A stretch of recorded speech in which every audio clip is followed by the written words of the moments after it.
පසුගිය දිනක උපදෙස් බලාපොරොත්තුවෙන් මාහමුවට පැමිණි රෝගියෙක් අහපු ප්‍රශ්නයක් එක්ක අද යම්කිසි අදහසක් ඔබට ලබා දෙන්න කැමැතියි. ඒ තමයි අය විමසා සිටියේ මේ බ්‍රෂ් කට් වලට බෙහෙත් ඉල්ලුව අය.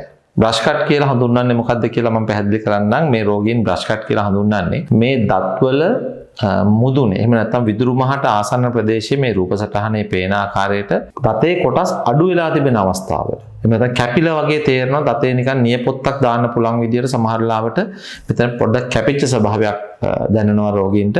මෙන්න මේක තමයි මේ බ්‍රෂ් කට් කියලා හඳුන්වන්නේ. මේක ඇත්තටම සිදු වෙන්නේ දත් බුරුසුව ඊටමම අධික වේගයෙන් හරස් අතට දත් මත ඇතිල්ලීම නිසා. ඉතින් අය අහපු කාරණේ තමයි මේකට බෙහෙත් තියනවාද කියලා. බෙහෙත් තියෙන්න නම් මේක රෝගයක් වෙන්න ඕන. මේක රෝගයක් නෙමෙයි ඇත්තටම මේක රෝගියාගේ වැරදි පුරුදු නිසා ඇති වුණු තත්ත්වයක්. මොකද්ද වැරදි පුරුද්ද? තදින් හරස් අතට බුරුසුව දත් මත ඇතිල්ලීම. විශේෂයෙන්ම හනුවේ දත්වල අපි පළවෙනි චාරක දත්තේ සහ පුරස් චාරක දත්වල මේක දකින්නට ලැබෙනවා ඇඟේ හයියට බුරුසුව තද කරලා හරහට අතුල්ලලා තිබෙනවා. ඉතින් මම ඇයට පැහැදිලි කරා මේක ඔබගේ මේ දත්මදින ක්‍රමයේ මේ දත්මදින විලාසයේ ගැටලුවක් නිසා ඇති වුණු ප්‍රශ්නයක්. එහෙම නැතුව රෝගී තත්ත්වයක් නෙමෙයි කියලා. මෙබඳු බ්‍රෂ් කට් එහෙම නැත්නම් මේ ඇබ්‍රේෂන්ස් කියලා අපි හඳුන්වනවා වෛද්‍ය විද්‍යාවේදී තන්ත්‍රශල්‍ය වෛද්‍ය විද්‍යාවේදී මේ දතේ තුවාල මේ විදිහට දත තුවාලලා තිබෙන අවස්ථාවල මේක පැහැදිලි කරාට හුඟක් රෝගීන් මේක පිළිගන්නේ නැහැ.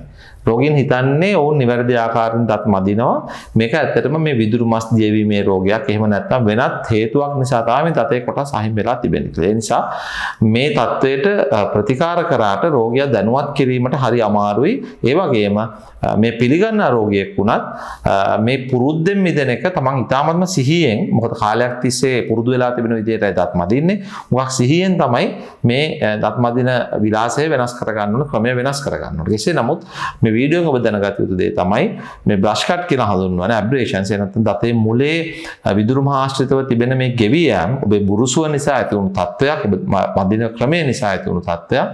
ඉතින් ඒ නිසා තරම් තදින් බුරුසුව දත් මත හරස් අතට අතුල්ලන මේ මැදීමේ ක්‍රියාවලිය ඔබ නවත්තන්න ඕන.